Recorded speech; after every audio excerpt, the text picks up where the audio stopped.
I'm a 32-year-old male, and this story involves my ex-wife Sarah, who is 29. We were married for 4 years before everything fell apart. I need to share this because I'm still processing what happened, and maybe writing it out will help me make sense of the insanity I've been through. This is going to be long, but I need to get everything out there because the whole situation was so unbelievable that people might not understand the full scope of the manipulation and control unless I explain every detail. Sarah and I met during our graduate programs at Northwestern University in Chicago.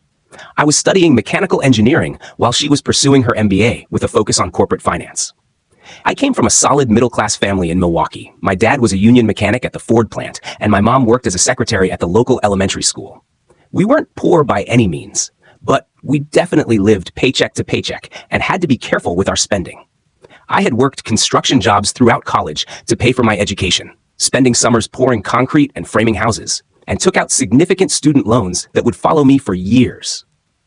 Sarah, on the other hand, came from what I can only describe as obscene wealth.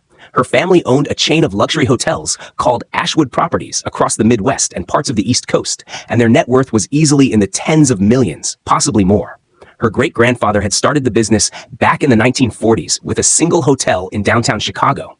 And over 3 generations, it had grown into this massive hospitality empire with properties in major cities like Detroit, Milwaukee, Cleveland, Pittsburgh, and even some smaller luxury resorts in places like Door County and Mackinac Island. Sarah never had to worry about money for even a second of her life. Her undergraduate tuition at a prestigious private college was paid in full without her parents even blinking. She lived in a gorgeous 2-bedroom apartment in Lincoln Park that her parents had purchased outright as an investment property for her to use during graduate school. She drove a brand new BMW X3 that was a just because gift from her father for her 23rd birthday. When she mentioned wanting to study abroad one summer, her parents casually handed her a credit card with no limit and told her to have fun exploring Europe. Despite our vastly different backgrounds, we connected immediately when we met in a statistics class that was required for both our programs. Sarah was incredibly smart, with this sharp wit that could make me laugh even during the most boring lectures. She was also surprisingly down to earth for someone who had grown up with such privilege. She would often joke about how her family was ridiculously, almost comically wealthy, and seemed genuinely embarrassed by their extravagant lifestyle. She told me stories about family vacations to private islands and complained about how awkward it was when her parents would casually drop $50,000 on art pieces during weekend shopping trips. We started as study partners, then friends, and by our second year of graduate school, we were inseparable. I fell incredibly hard for her, not just because she was beautiful, which she absolutely was, but because she seemed to see something in me that went beyond my modest background. She would listen to my stories about working construction and ask thoughtful questions about my family. When I mentioned that I was stressed about loan payments, she never made me feel small or offered to just pay them off, which I really appreciated. The first major red flag should have been when she took me home to meet her family during Christmas break of our second year. I had been nervous for weeks leading up to the visit, constantly asking Sarah what I should wear, how I should act, what topics I should avoid. She kept reassuring me that while her family could be a little formal and old-fashioned, they were good people at heart and would love me once they got to know me. The Ashwood estate in Lake Forest was like something straight out of a movie. And not just any movie, but one of those over-the-top films about wealthy families that seemed too extravagant to be real. The property sat on about 15 acres of perfectly manicured grounds with a circular cobblestone driveway that could easily accommodate 20 cars. The main house was this massive Tudor-style mansion with what looked like at least 30 rooms, complete with multiple chimneys, elaborate stonework, and enough windows to employ a full-time cleaning crew. As we pulled up the driveway in Sarah's BMW, I felt my stomach drop. I had worn my best suit, a navy blue one I had bought on sale at Men's Warehouse for job interviews, and had gotten a fresh haircut, but I still felt completely out of place. The house was so imposing that I actually asked Sarah if we could just drive around the block a few more times before going in. Sarah's parents, Richard and Patricia Ashwood, were waiting for us in what they called the front parlor, which was bigger than my parents' entire living room and dining room combined. Richard was a tall, distinguished man in his late 50s with silver hair and the kind of confident bearing that comes from never having to worry about money. He was wearing a cashmere sweater that probably cost more than my monthly rent and had this way of looking at you like he was evaluating your worth as a human being. Patricia was even more intimidating. She was elegantly dressed in what I later learned was a designer outfit with perfectly styled blonde hair and jewelry that sparkled in the light from their crystal chandelier. When Sarah introduced us, Richard gave me a firm handshake and said it was a pleasure to meet Sarah's friend. Patricia barely made eye contact, offering a limp handshake while looking me up and down with barely concealed disappointment. But the real nightmare was Sarah's older brother Marcus. He was 31 at the time, impeccably dressed in what was obviously a custom-tailored suit, and married to a woman named Victoria, who looked like she had stepped out of a fashion magazine. Marcus had this arrogant smirk that never left his face, and from the moment I walked into the room, he looked at me like I was something unpleasant he had found on the bottom of his shoe. Marcus worked as vice president of operations for the family business, a position that had obviously been handed to him based on his last name rather than any particular qualifications. He had gone to an Ivy League school, which he managed to mention within the first 5 minutes of our conversation, and spoke with this affected accent that made it clear he had never spent a day doing manual labor in his life. Victoria was beautiful but cold, with this perfectly sculpted appearance that suggested she spent most of her time at high-end salons and boutiques. She barely acknowledged my presence and spent most of the evening whispering to Marcus and shooting glances in my direction that ranged from curious to outright hostile. The dinner conversation was one of the most uncomfortable experiences of my life. We ate in their formal dining room, which featured a table that could easily seat 20 people, actual oil paintings on the walls, and enough silverware at each place setting to confuse a restaurant server. Patricia had prepared what she described as a simple family meal, which turned out to be filet mignon with some kind of elaborate truffle sauce, accompanied by sides that had names I couldn't even pronounce. Throughout the meal, Patricia asked me increasingly pointed questions about my career prospects and my long-term goals. When I explained that I was hoping to work for a major engineering firm after graduation, she made this little humming sound that clearly indicated her disapproval. Richard was more subtle, but equally condescending, asking questions like, "And what exactly does your father do?" with a tone that suggested he already knew the answer and found it lacking. Marcus was the worst of all. He made several comments about how Sarah was going through an experimental phase with her dating choices and how she had always been too kind-hearted for her own good.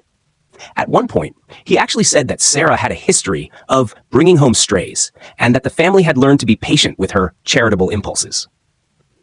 The breaking point came when Patricia asked me directly what my intentions were with Sarah and whether I understood that she would eventually need to settle down with someone who could provide for her appropriately. Before I could even formulate a diplomatic response, Richard cut me off and said that while I seemed like a decent enough young man, they hoped I understood that Sarah would need a partner who could maintain her lifestyle and contribute meaningfully to the family's social standing. Sarah was mortified and spent the rest of the evening trying to steer the conversation towards safer topics, but the damage was done. I felt like a complete outsider in their world, and no matter what I achieved professionally, I would never be good enough for them. The rest of the evening was a blur of awkward small talk and barely concealed hostility. When we finally escaped to Sarah's childhood bedroom later that night, she was in tears. She apologized profusely for her family's behavior and assured me that they would come around once they got to know me better. She explained that they were just protective of her and that they had never approved of any of her boyfriends. She begged me not to let their opinions affect our relationship and promised that their approval didn't matter to her. I wanted to believe her, but something fundamental had shifted during that dinner. I realized that dating Sarah meant constantly proving myself to people who had already decided I wasn't good enough. It was exhausting and demoralizing. And I began to understand that our different backgrounds weren't just about money. They represented completely different worldviews about class, privilege, and what made someone worthy of respect. After graduation, I was fortunate enough to land a great position at a major aerospace company in Chicago, working on commercial aircraft design. The salary was excellent by normal standards, more than my parents had ever dreamed of making, and I felt proud of what I had accomplished. Sarah joined her family's business in their corporate development department, where she would be learning all aspects of the hospitality industry, with an eye toward eventually taking over significant portions of the operation. We moved in together to a beautiful apartment in River North that we split 50-50, even though I suspected Sarah's parents were supplementing her income to make this possible. For about a year, things were wonderful between us. We both had demanding careers that kept us busy during the week, but we made time for each other on weekends. We would explore Chicago together, try new restaurants, and talk about our future plans. Sarah was supportive of my work and never made me feel inferior about my background or family. The problems really started when we got engaged 2 years after graduation. I had been saving money for months, setting aside every spare dollar to buy Sarah an engagement ring that would be worthy of her. I knew I couldn't compete with the kind of extravagant jewelry her family was accustomed to, but I wanted to get her something beautiful and meaningful. I ended up choosing a gorgeous 1-carat solitaire diamond in a classic platinum setting. It wasn't the biggest or most expensive ring in the store, but it was perfect, and it represented a significant financial sacrifice on my part. When I proposed to Sarah at our favorite restaurant overlooking Lake Michigan, she said yes immediately and seemed genuinely thrilled. She cried happy tears and kept looking at the ring, saying it was the most beautiful thing she had ever seen. For a moment, I felt like maybe we really could make this work despite our different backgrounds. However, when we announced our engagement to her family the following weekend, their reaction was lukewarm at best. Patricia examined the ring with barely concealed disappointment, holding Sarah's hand up to the light and making comments about how lovely and delicate it was, which I realized was code for small. Marcus actually laughed out loud when he saw it and asked if I had gotten it from one of those mall kiosks. Richard was more diplomatic, but suggested that perhaps we should consider waiting a few more years until I was more established in my career and could properly provide for Sarah. The engagement party they insisted on throwing was another exercise in humiliation. They invited about 150 people, mostly business associates and family friends I had never met, and held it at their country club. I felt completely out of place among all these people in their expensive clothes, making small talk about their vacation homes and stock portfolios. My parents, who had driven down from Milwaukee for the occasion, looked equally uncomfortable and spent most of the evening sitting quietly in a corner. The worst moment came when one of Richard's business partners, after having several drinks, loudly asked me what I brought to the table for someone like Sarah. When I tried to explain that I loved her and had a good career, he laughed and said that love was nice, but that Sarah was accustomed to a certain lifestyle, that required serious money. Several people overheard this conversation, and I wanted to disappear into the floor. The wedding planning process was an absolute nightmare that lasted nearly 8 months. Sarah's family insisted on paying for everything, which should have been a blessing, but it came with more strings attached than a marionette puppet. They wanted to invite over 400 people to the wedding, mostly business associates, family friends, and distant relatives I had never met.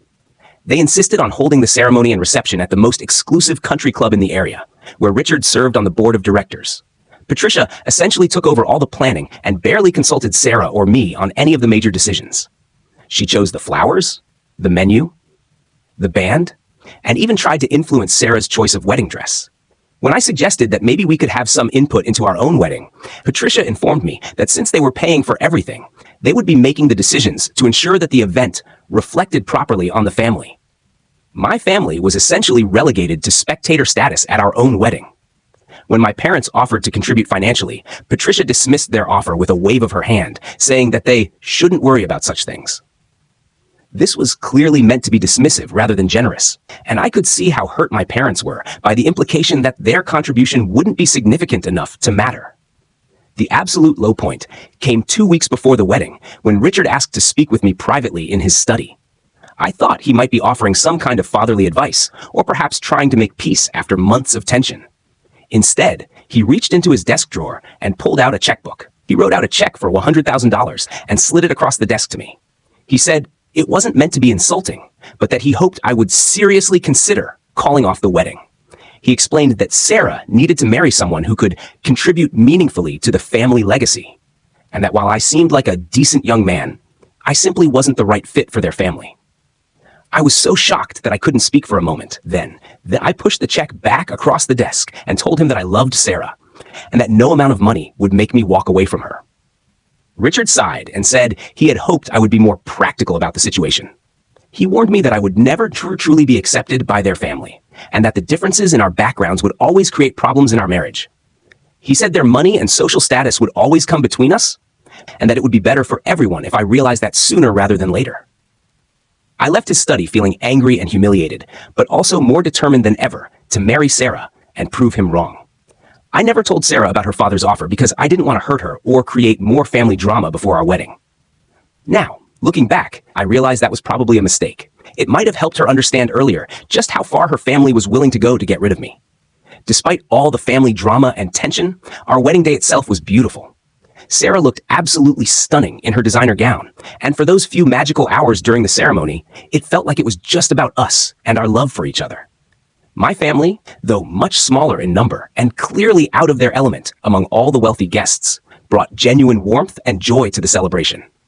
Even some of Sarah's extended family members and family friends were lovely and welcoming, making an effort to include my family in conversations and making us feel like we belonged. The reception was held in the country club's grand ballroom, which had been transformed into something out of a fairy tale with thousands of dollars worth of flowers, crystal chandeliers, and a live orchestra. Sarah and I had our first dance to The Way You Look Tonight, and for those 3 minutes, surrounded by all those people, I felt like maybe we really had overcome all the obstacles and could build a happy life together. For the first 2 years of our marriage, we were genuinely happy. We bought a beautiful 3-bedroom house in Lincoln Park with help from both our families, though Sarah's parents' contribution was significantly larger, and came with the understanding that the house would be in both our names, but that they expected to have some input into how we decorated and maintained it. I got promoted twice at work and was earning what I considered to be an excellent salary, though I was constantly reminded that it was still a fraction of what Sarah could have earned if she had married someone from her own social circle.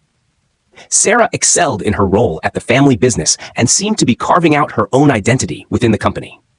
She was genuinely good at the work and brought fresh ideas and perspectives that even her parents had to acknowledge were valuable. She specialized in marketing and customer experience, and under her leadership, several of their properties saw significant improvements in customer satisfaction ratings and repeat business. We started talking about having children about 18 months into our marriage, and both of us were excited about the prospect of starting a family. Sarah would often talk about how she wanted to give our children the best of both worlds, the opportunities that came with her family's wealth, but also the strong work ethic and down-to-earth values that my family had instilled in me. The problems in our marriage really began when Sarah's sister-in-law, Victoria, had a devastating miscarriage during their 4th year of trying to conceive. Marcus and Victoria had been married for 5 years at that point and had been actively trying to have a baby for most of that time. They had undergone multiple rounds of fertility treatments, spent tens of thousands of dollars on specialists, and had gotten their hopes up and crushed multiple times. The miscarriage happened during the 2nd trimester, when Victoria was about 16 weeks pregnant. She had finally felt comfortable enough to announce the pregnancy to the family, and everyone had been cautiously optimistic that this time would be different. When she lost the baby, it was devastating for everyone, but especially for Victoria, who fell into a deep depression that lasted for months. The whole Ashwood family rallied around Marcus and Victoria during this difficult time. Family dinners became somber affairs where the conversation always seemed to center around Victoria's emotional state and what the family could do to support her. Patricia would spend hours on the phone with Victoria every day, and Richard even arranged for the family to take a month-long vacation to Europe in hopes that a change of scenery might help Victoria heal. Sarah was incredibly sympathetic to her sister-in-law's pain and often talked about how unfair it was that some people who desperately wanted children couldn't have them, while others took their fertility for granted. I understood her compassion, but I started to feel uncomfortable with how much our lives began to revolve around Marcus and Victoria's fertility struggles. During this time, Sarah and I had been casually trying to have a baby ourselves. We weren't aggressively tracking ovulation or anything like that, but we had stopped using birth control and were open to the possibility of getting pregnant. We figured that if it happened, great, and if it took a while, that was okay too. So when Sarah got pregnant about 6 months after Victoria's miscarriage, we were overjoyed, but also somewhat apprehensive about how the family would react. We decided to wait until we were well into the 2nd trimester before telling anyone, wanting to make sure everything was progressing normally, and also hoping that enough time would have passed for Victoria to be in a better emotional place. When we finally announced the pregnancy at a family dinner, when Sarah was about 15 weeks along, the reactions were more mixed than we had anticipated. My parents, who we had told earlier that day, were absolutely thrilled and immediately started talking about becoming grandparents and how excited they were to spoil their first grandchild. Sarah's parents offered polite congratulations, but I could see the tension in their faces. They were clearly worried about how the news would affect Victoria, and I think they were also concerned about how a baby would change Sarah's role in the family business. Richard made some comments about hoping we had thought carefully about the timing and asked several questions about our financial preparedness for parenthood. Marcus and Victoria's reaction was the most difficult to watch. Victoria's face went completely white when Sarah made the announcement, and she excused herself from the table almost immediately. Marcus followed her, and we could hear her crying in the bathroom down the hallway. When they finally returned to the table about 20 minutes later, Victoria's eyes were red and puffy, but she managed to offer congratulations through what were obviously forced smiles. The rest of the evening was incredibly awkward, with everyone trying to pretend that everything was fine, while Victoria sat there looking like she might burst into tears at any moment. Sarah felt terrible about potentially hurting Victoria's feelings, but I reminded her that we couldn't put our lives on hold indefinitely because of someone else's struggles. We decided that we would be sensitive about how we shared updates about the pregnancy, but we weren't going to hide our happiness or avoid talking about the baby. As Sarah's pregnancy progressed, something strange and unsettling started happening. Marcus began showing an unusual and inappropriate level of interest in our baby. At first, I thought he was just trying to be a supportive brother-in-law and future uncle. He would ask thoughtful questions about our plans, whether we had chosen names yet, and how we were preparing for parenthood. But gradually, the conversations became more invasive and concerning. Marcus would make comments about how lucky our baby was to have such a stable family environment and how important it was for children to have every advantage in life. He started talking extensively about all the things he and Victoria could offer a child. Private school educations, European vacations, cultural experiences, connections that would open doors throughout the child's life. At first, these seemed like the normal comments of a wealthy uncle who was excited about spoiling his niece or nephew. But there was something about the way Marcus spoke about our unborn child that made me increasingly uncomfortable. He would talk about the baby's future as if he had a significant role to play in raising the child, making comments about which preschools we should consider, always the most expensive and exclusive ones, and what activities would be appropriate for a child of our family's standing. Sarah noticed Marcus's intense interest too, but she interpreted it differently than I did. She thought he was processing his own grief about not being able to have children, and that focusing on our baby was helping him cope with his and Victoria's fertility struggles. She believed he was living vicariously through our experience, and that his involvement was coming from a place of love and genuine care for our family. I wasn't so sure. There was something possessive about the way Marcus talked about our baby that made my skin crawl. He would make comments like "our baby" or "the family's newest addition" in ways that seemed to minimize Sarah's and my roles as the actual parents. When Sarah started showing, Marcus would constantly want to feel the baby kick, and he would talk to Sarah's belly for uncomfortably long periods of time. Victoria's behavior was equally concerning, though in a different way. She became obsessed with Sarah's pregnancy, asking detailed questions about every doctor's appointment, every symptom, and every milestone. She bought Sarah a maternity wardrobe that was more expensive than most people's entire closets, and would spend hours rubbing Sarah's belly while talking about how she could feel the baby's energy. When Sarah was about 7 months pregnant, Victoria started making comments about how she felt like the baby was meant to be hers. She would say things like, "I just have this feeling that this baby is going to be so special to me," or "I can already tell that we're going to have such a close bond." At the time, I thought these were just the emotional ramblings of a woman who was still processing her own pregnancy loss. But looking back, I realized they were probably early signs of what was to come. The family baby shower that Patricia organized was an over-the-top affair that cost more than most people's weddings. It was held at the country club with about 60 guests, elaborate decorations, and enough baby gifts to stock a small nursery. Victoria had insisted on helping plan the event and had chosen a theme of new beginnings that she said represented hope and healing for the whole family. During the shower, I noticed that Victoria was acting increasingly possessive about the gifts and the attention. She positioned herself next to Sarah for most of the gift opening ceremony, and would often reach over to touch or hold items before Sarah had even finished unwrapping them. She made comments about which gifts she was most excited to see the baby use, and talked about how she couldn't wait to babysit. When our daughter Emma was born, she was absolutely perfect. 8 pounds, 2 ounces of pure perfection, with Sarah's delicate features and what appeared to be my darker hair. Sarah was incredible during the 20-hour labor, and the moment they placed Emma in my arms for the first time, I understood what people meant when they talked about love at first sight. I had never experienced anything like the overwhelming surge of protective love I felt looking down at my daughter's tiny, perfect face. We spent 3 days in the hospital, during which time we were inundated with visitors. My parents drove down from Milwaukee immediately and were completely besotted with their first grandchild. They were respectful of our need to rest and bond with Emma, visiting for reasonable amounts of time and always asking before holding her or helping with anything. Sarah's family's visits were more intense and prolonged. Patricia would arrive each morning with elaborate flower arrangements and would stay for hours, giving us unsolicited advice about everything from feeding schedules to sleep training. Richard was more reserved, but would hold Emma for extended periods while talking about all the things he wanted to teach her and the places he wanted to take her when she was older. But Marcus and Victoria's behavior was the most concerning. They would arrive at the hospital early in the morning and often wouldn't leave until the evening visiting hours were over. Victoria would spend hours holding Emma, crying softly and whispering things to her that I couldn't quite hear. When it was time for Emma to eat or sleep, Victoria would become visibly distressed about having to give her back to Sarah. Marcus's behavior was equally unsettling.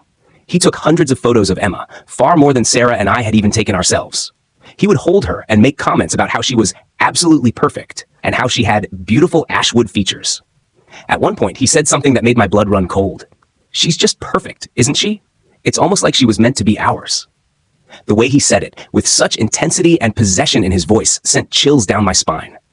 Sarah was exhausted from giving birth and didn't catch the comment clearly, but I filed it away in my memory as a significant red flag. Over the first few weeks of Emma's life, as we settled into our new routine as parents, Marcus and Victoria became increasingly frequent visitors to our home.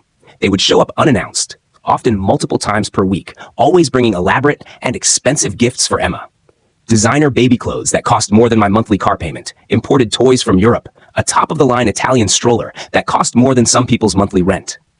At first, I tried to appreciate their generosity, understanding that this was their way of showing love for their new niece. But the gifts kept coming at an overwhelming pace, and with them came an increasing level of involvement in Emma's daily care that began to make me uncomfortable.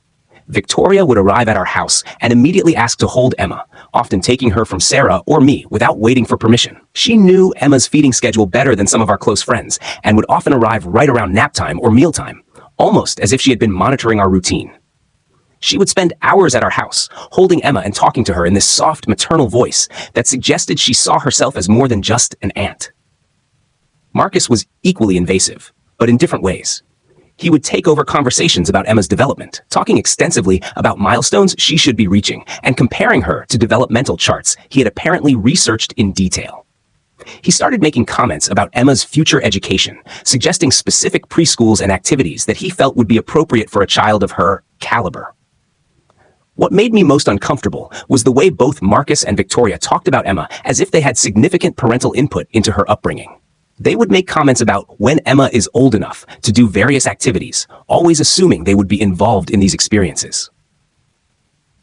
Marcus started talking about family vacations they wanted to take with Emma, and mentioned that they were considering converting one of the bedrooms in their house into a nursery for when Emma visited. Sarah initially didn't see anything wrong with their level of involvement. She pointed out that they were family and that their interest came from a place of genuine love for Emma. She also noted that Victoria seemed happier and more emotionally stable than she had been since her miscarriage, and if spending time with Emma was helping her heal, wasn't that a positive thing?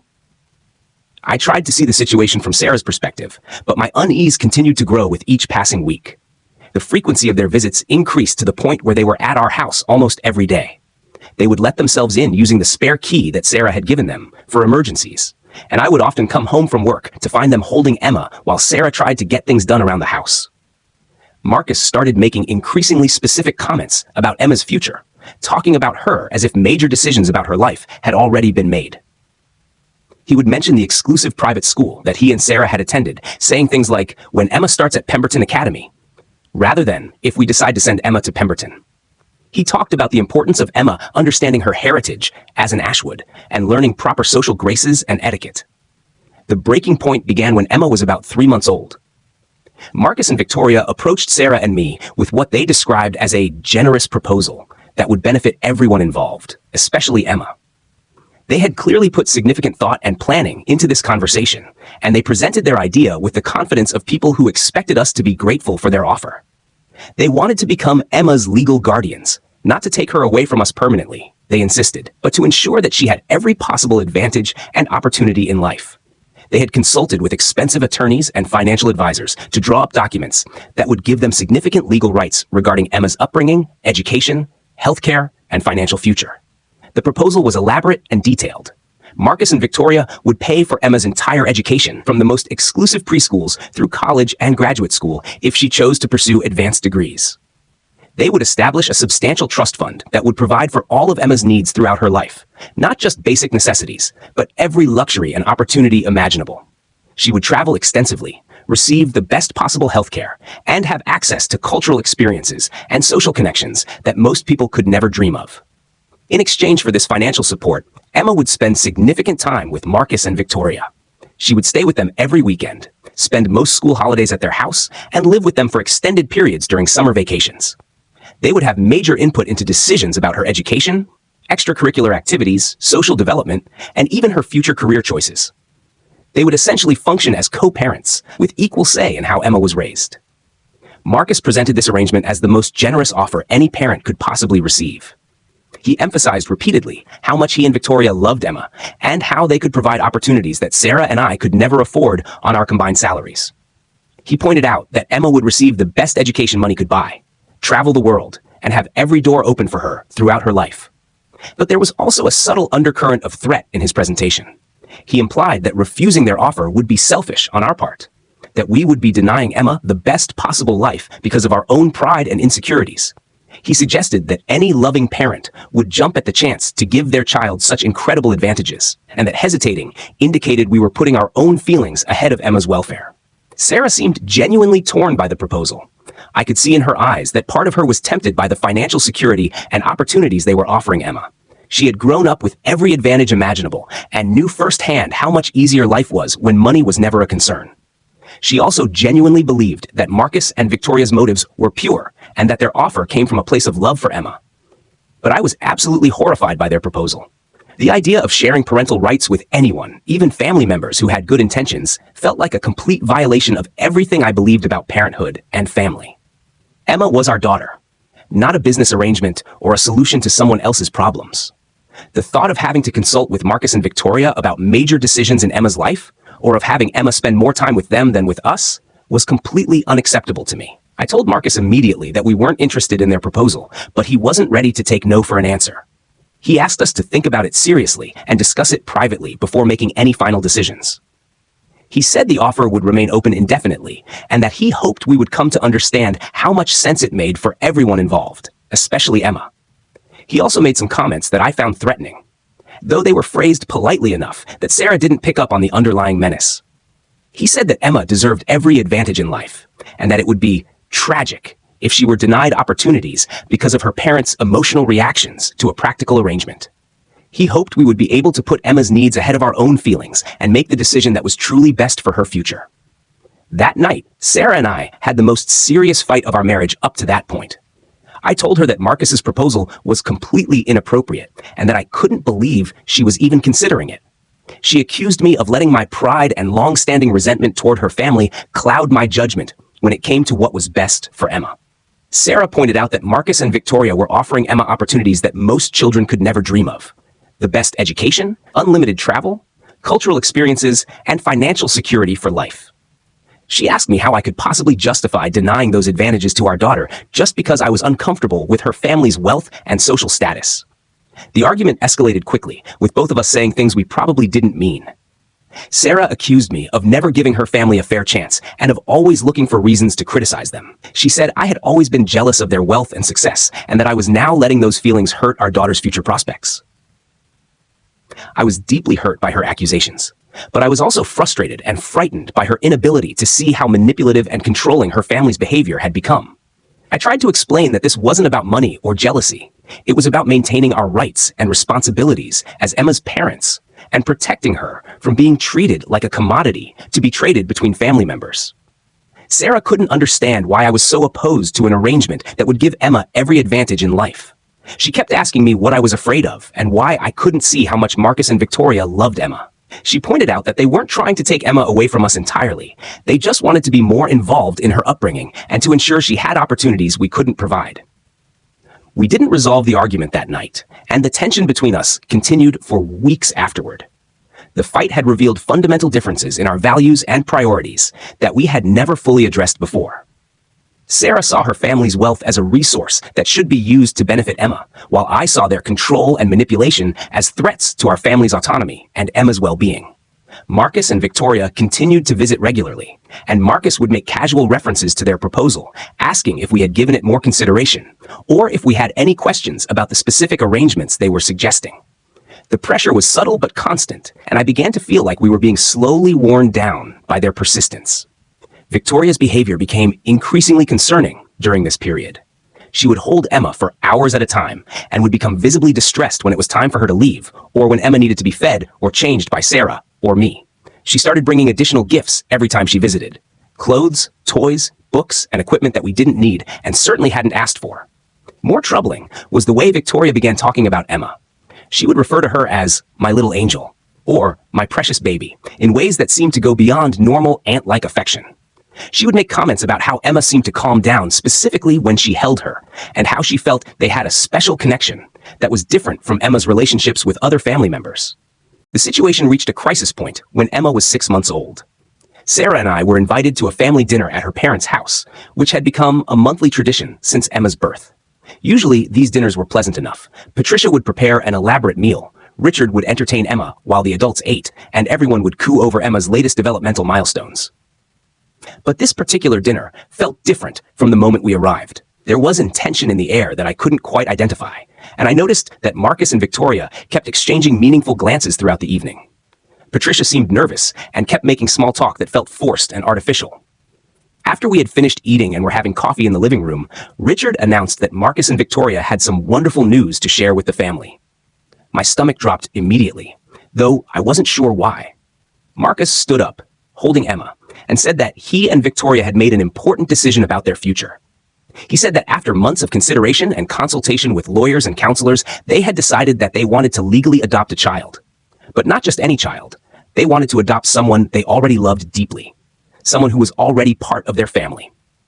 The room went completely silent as the implications of his words sank in. Then Marcus looked directly at Sarah and me and said that they wanted to adopt Emma. I was so shocked that I literally couldn't speak for a moment. My brain seemed to shut down as I tried to process what I was hearing. Richard immediately jumped in to explain that they had consulted with the family's attorneys and that there were legal mechanisms that would allow Marcus and Victoria to adopt Emma while still preserving some role for Sarah and me in her life. Patricia, with tears in her eyes, added that this would be the best possible outcome for everyone involved. Emma would have every advantage that money could buy. Marcus and Victoria would finally have the child they had wanted for so long, and Sarah and I would still be able to maintain a relationship with Emma as her aunt and uncle. Richard explained that we would essentially become Emma's extended family rather than her parents, which would free us up to focus on our careers without the financial burden and day-to-day stress of child-rearing. We would be able to see Emma regularly and would always be welcome in her life, but Marcus and Victoria would handle the primary responsibilities of parenting. The whole presentation was surreal, like they were discussing a business transaction rather than the future of a human being. They had clearly planned this conversation carefully and had anticipated our potential objections. Richard had prepared legal arguments about why the arrangement would be beneficial. Patricia had prepared emotional appeals about family unity and Emma's welfare, and Marcus had prepared practical arguments about financial advantages and opportunities. But what shocked me most was that they genuinely seemed to believe we would be grateful for their offer. They presented the adoption proposal as if they were doing us an enormous favor, relieving us of the burden of raising Emma while ensuring she had the best possible life. They couldn't seem to understand that most parents would view their children as blessings rather than burdens to be traded away. When I finally found my voice, I stood up and said absolutely not. I told them that Emma was our daughter and that no amount of money or opportunities would ever make us consider giving her up. I said that if they couldn't respect our roles as Emma's parents, then we would need to seriously reconsider their involvement in her life. The room erupted into chaos.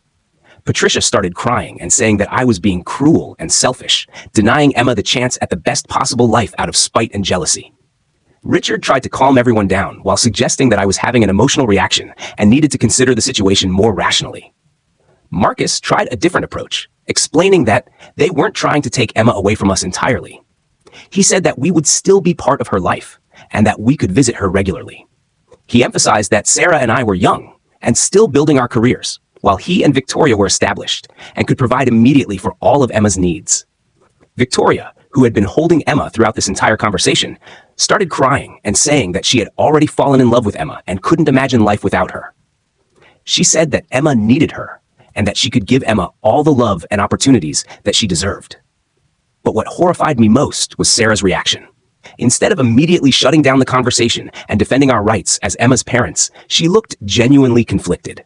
She kept looking back and forth between Emma and her family members, and I could see that she was actually considering their proposal.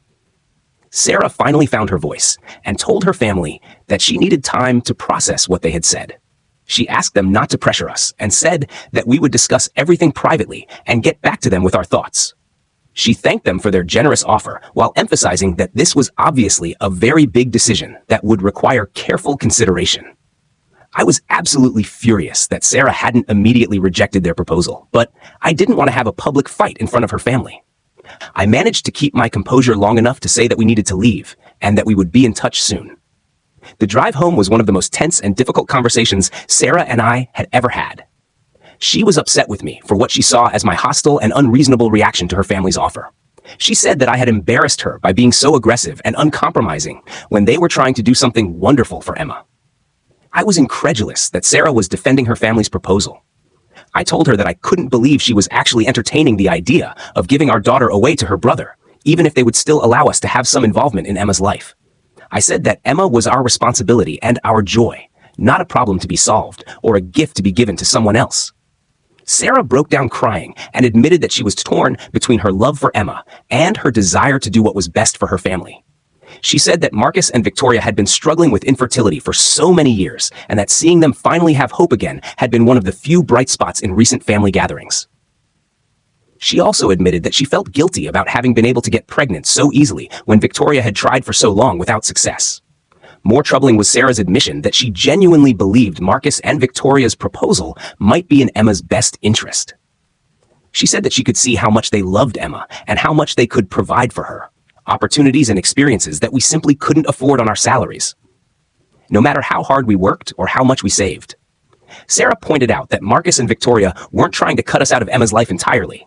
We would still be her biological parents and would maintain a relationship with her. But Emma would have access to the best education, healthcare, travel opportunities, and social connections that money could buy. She would grow up in a world of privilege and opportunity that most children could never dream of. I was devastated by Sarah's words. I told her that Emma was not a solution to her brother's infertility problems, and that our job as parents was to love and protect our daughter, not to sacrifice her happiness for the sake of family harmony. I said that if she was seriously considering giving away our child to appease her family's demands, then we had fundamental problems in our marriage that I hadn't fully understood before. The argument continued for hours, with both of us saying things that probably damaged our relationship permanently. Sarah accused me of being selfish and short-sighted, caring more about my pride than about Emma's future. I accused her of being manipulated by her family and of failing to understand what parenthood actually meant.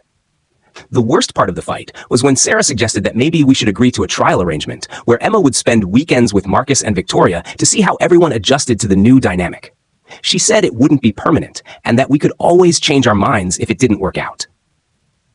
But it would give Emma access to experiences and opportunities that we couldn't provide while allowing Marcus and Victoria to experience the joy of parenthood they had been denied for so long. I told Sarah that there would be no trial arrangement and no negotiation about our daughter's custody. I said that Emma was our child, period, and that if Sarah was willing to trade her away for her family's approval, then our marriage was essentially over, because I would never, ever agree to such an arrangement. The next few weeks were incredibly tense in our household. Sarah seemed to be genuinely wrestling with the decision, which broke my heart every single day. I couldn't understand how the woman I had married, the woman who had given birth to Emma and claimed to love her more than life itself, could even consider giving our daughter away to appease her family's demands.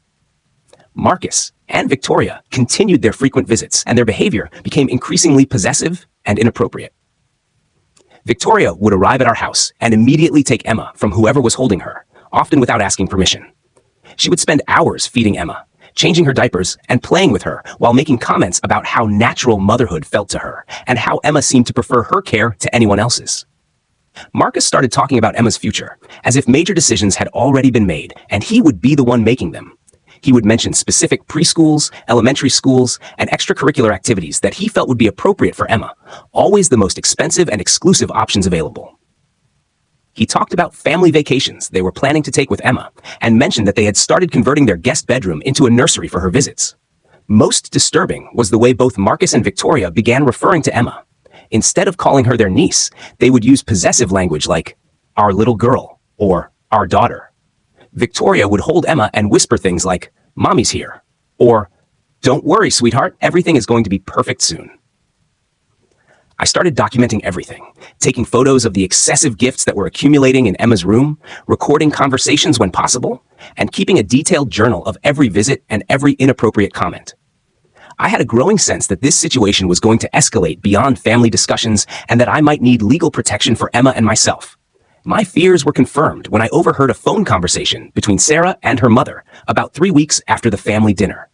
Sarah was in our bedroom with the door closed, but I could hear her voice through the wall as I was changing Emma's diaper in the nursery next door. Patricia was apparently pressuring Sarah to make a decision about Marcus and Victoria's adoption proposal. She was telling Sarah that it was selfish to keep Emma from Marcus and Victoria when they could provide so much more than we could. Patricia said that every day we delayed was another day, that Emma was being denied the best possible opportunities, and that Marcus and Victoria were suffering unnecessarily while we dragged out the decision-making process. Sarah was crying and saying that she knew her family was right about what would be best for Emma, but that she was struggling with the emotional aspects of the situation. She said that she loved Emma desperately and couldn't imagine not being her primary caregiver, but that she also couldn't stand the thought of denying Emma advantages that could change her entire life. Patricia apparently told Sarah that she needed to be stronger and more practical about the situation. She said that good mothers sometimes had to make difficult sacrifices for their children's benefit, and that this was one of those times. She reminded Sarah that she would still be part of Emma's life, and that Emma would benefit from having 2 sets of parents who loved her and could provide for her needs. The conversation ended with Sarah promising to talk to me again about the adoption arrangement and to try to make me understand how much sense it made for everyone involved. I was horrified by what I had heard and realized that Sarah was being systematically manipulated by her family to give up our daughter. That night, I confronted Sarah about the phone conversation I had overheard. I told her that I couldn't believe she was still considering her family's proposal and that I felt like she was choosing them over Emma and our marriage. Sarah became defensive and said that she was just trying to do what was best for everyone, especially Emma. She accused me of being stubborn and unreasonable, refusing to consider an arrangement that could give Emma incredible advantages in life. She said that Marcus and Victoria weren't trying to take Emma away from us. They just wanted to be more involved in raising her and ensuring she had every possible opportunity to succeed in life. I told Sarah that I was starting to question whether I could trust her to protect Emma from her family's manipulation. I said that if she couldn't see how inappropriate and controlling their behavior had become, then maybe she wasn't capable of putting Emma's actual best interests ahead of her family's demands. The fight escalated to the point where Sarah accused me of trying to isolate Emma from her extended family and deny her the benefits of being in Ashwood. She said I had always resented her family's wealth and social status, and that I was now using Emma as a weapon in my ongoing battle with them. I was so hurt and angry that I told Sarah if she wanted to choose her family over Emma and our marriage, she was free to do so. But I would never agree to any arrangement that gave Marcus and Victoria parental rights over our daughter. And if Sarah tried to pursue such an arrangement, I would fight her in court with everything I had. The final straw came the following weekend when we attended Emma's first birthday party at Sarah's parents' house. The event was typically over the top, with professional decorations, catered food, a photographer, and about 30 guests, including extended family and family friends. Throughout the party, I noticed that Victoria was monopolizing time with Emma, holding her for hours and refusing to give her back when other people wanted to hold her, or when Emma clearly needed to eat or have her diaper changed. When I tried to take Emma from Victoria so Sarah could nurse her, Victoria actually turned away from me and said that Emma was fine and didn't need to be disturbed. Marcus stepped between us and suggested that I was being too anxious about Emma's needs and that Victoria had a natural instinct for childcare that I should respect.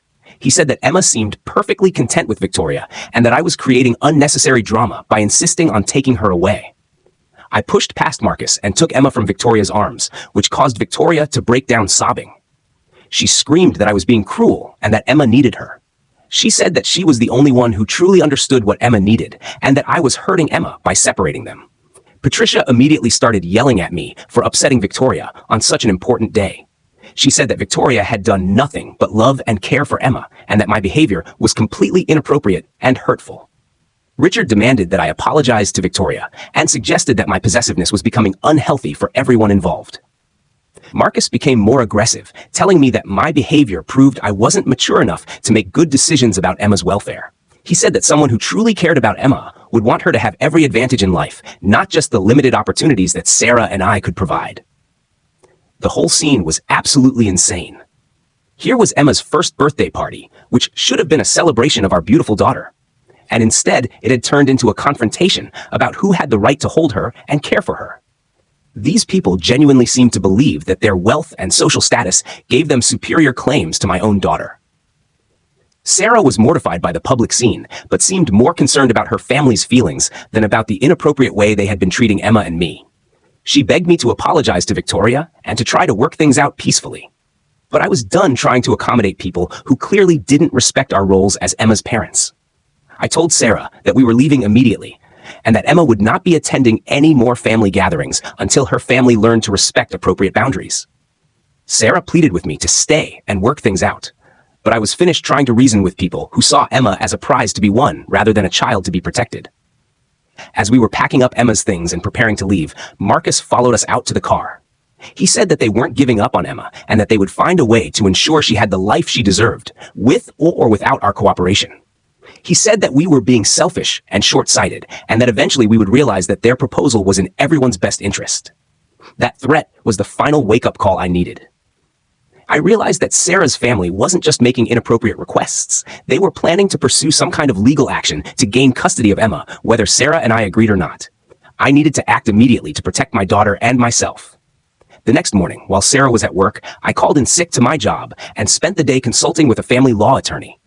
I explained the entire situation, the adoption proposal, the increasing possessiveness, the inappropriate behavior, and Marcus's threat the night before. The attorney was shocked by the family's behavior and assured me that no court would remove a child from loving, capable parents simply because other family members could provide more luxurious advantages. However, she warned me that if Sarah was genuinely supporting her family's efforts to gain custody of Emma, the situation could become much more complicated. She advised me to document everything thoroughly and to consider whether I trusted Sarah to protect Emma's interests if this situation escalated to a legal battle. That afternoon, I made one of the most difficult decisions of my life. I packed several suitcases with Emma's essential belongings, loaded her car seat and stroller into my car, and drove to Milwaukee to stay with my parents. I left Sarah a note explaining that I needed time and space to think about our marriage and that I would be consulting with an attorney about protecting Emma's best interests. I also wrote that if Sarah chose to support her family's efforts to take Emma away from us, she would be making her priorities clear, and I would respond accordingly. I said that I loved her, but that I loved Emma more, and that I would do whatever was necessary to protect our daughter from people who saw her as a solution to their own problems, rather than as a person with her own rights and needs.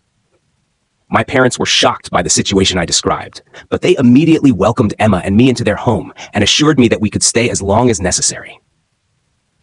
My mother was horrified by the idea that anyone would try to take a child away from loving parents, and my father was furious that Sarah's family had threatened legal action to gain custody of Emma. The next day, I contacted the family law attorney again and formally filed for divorce and full custody of Emma. We also filed for a temporary restraining order against Marcus and Victoria, prohibiting them from contacting me or attempting to see Emma without court supervision. When Sarah was served with the divorce papers at work, she called me crying and begging me to come home so we could work things out.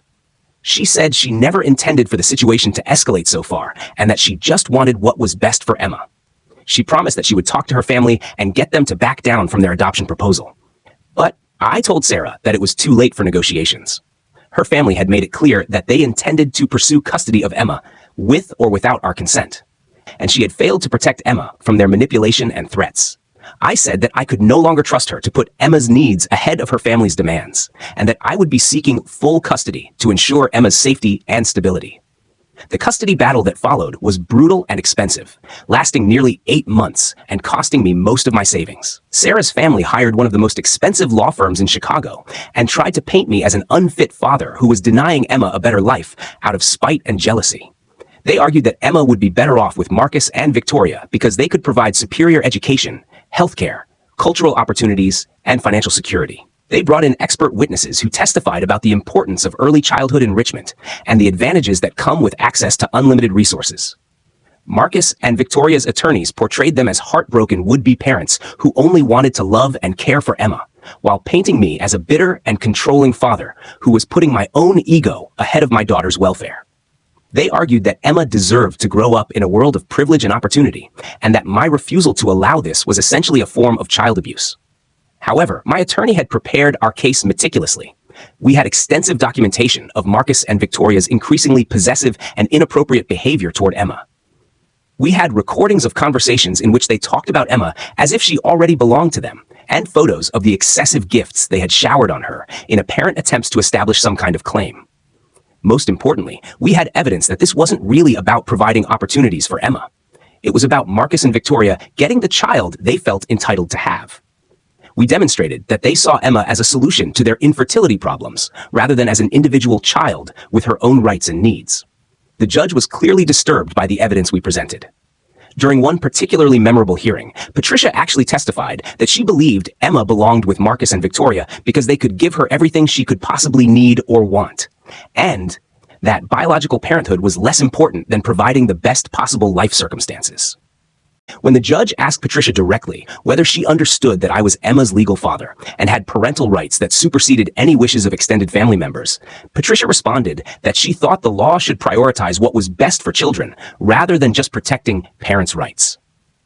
She said that sometimes children would be better off with people other than their biological parents, especially when those other people could provide significant advantages. That testimony effectively destroyed their case. The judge was clearly appalled by the family's sense of entitlement and their apparent belief that wealth gave them the right to claim someone else's child. She granted me full custody of Emma and issued permanent restraining orders against Marcus, Victoria, and Patricia, prohibiting them from contacting Emma or me directly. In her written ruling, the judge stated that while financial advantages were certainly beneficial for children, they could never supersede the fundamental rights of loving, capable parents. She noted that there was no evidence that I was unfit as a father, and that the petitioner's arguments were based entirely on their belief that money was more important than family bonds and parental rights. The judge also criticized the family's behavior toward Emma, noting that their possessive and controlling actions suggested they saw her as property to be acquired rather than as a child to be loved and nurtured. She expressed concern that allowing them continued access to Emma would be harmful to her emotional development and stability. Sarah was devastated by the custody ruling, but the judge did initially grant her supervised visitation rights. However, this arrangement came with strict conditions. She was forbidden from having any contact with Marcus, Victoria, or Patricia regarding Emma, and all visits had to be supervised by a court-approved monitor to ensure that she didn't attempt to facilitate contact between Emma and the restrained family members. For a few months, Sarah tried to comply with the court's conditions and maintain a relationship with Emma. The supervised visits were awkward and sad, but Emma seemed happy to see her mother, and I hoped that maybe Sarah would eventually choose our daughter over her manipulative family. Unfortunately, my hopes were misplaced. About 4 months after the custody ruling, Sarah violated the court order by taking Emma to see her grandparents during what was supposed to be a supervised visit.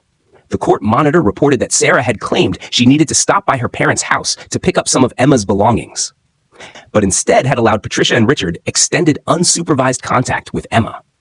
When I found out about the violation, I immediately petitioned the court to suspend Sarah's visitation rights pending a full investigation. The judge was not pleased with Sarah's decision to violate a clear court order, especially one designed to protect Emma from further manipulation by her extended family.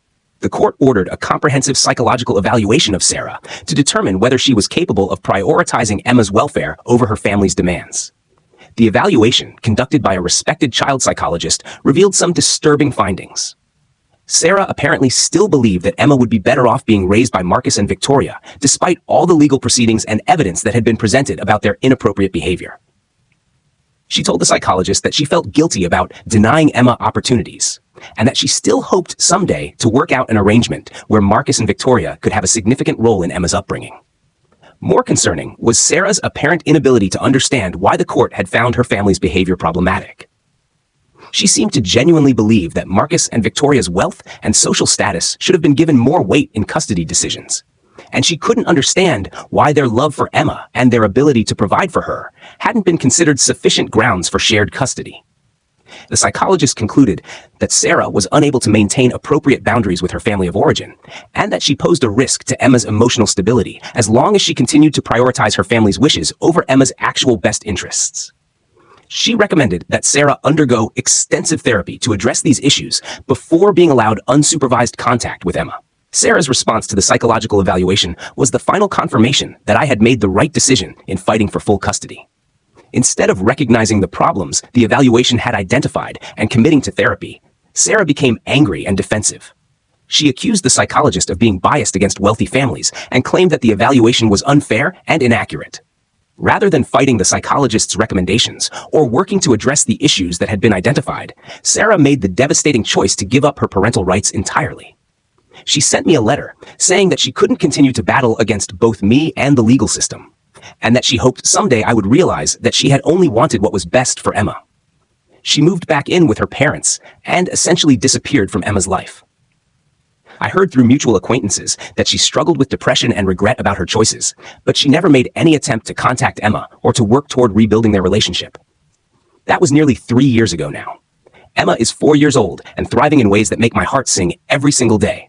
She's a happy, confident, curious little girl who loves books, art projects, and playing with her cousins on my side of the family. She asks occasional questions about her mommy, and I give her age-appropriate explanations about how sometimes adults make mistakes and families change, but that she is deeply loved and completely safe. About 18 months ago, I married a wonderful woman named Lisa, who teaches 2nd grade at a local elementary school. Lisa loves Emma as if she were her own daughter, and Emma adores her new stepmom. Lisa brings so much joy, stability, and warmth to our lives, and she has been incredible at helping Emma process her feelings about her mother's absence without ever speaking negatively about Sarah. We're expecting our first child together this spring, and Emma is absolutely thrilled about becoming a big sister. She talks constantly about all the things she wants to teach the baby and has been helping us prepare the nursery. Watching her excitement about our growing family reminds me every day that I made the right choice in protecting her from people who would have treated her as a means to their own ends, rather than loving her for who she is. Sarah has never attempted to contact Emma directly, though I know from mutual friends that she continues to struggle with depression and has never fully recovered from losing custody. Marcus and Victoria did eventually adopt a toddler from the foster care system, and from what I hear, they seem to be devoted parents to that child. I genuinely hope they're able to give their adopted son the love and stability he deserves, and that their experience with him helps them understand what parenting actually means. I sometimes wonder whether I was too harsh in completely cutting Sarah out of Emma's life, especially now that Emma is old enough to notice her mother's absence more acutely. But then I remember how willing Sarah was to give our daughter away to appease her family, and how she chose them over Emma even after a court had determined that their behavior was harmful and inappropriate. Emma deserves better than conditional love, love that depends on her usefulness to other people or her ability to solve other people's problems. She deserves to be cherished for who she is, not for what she can provide to a dole.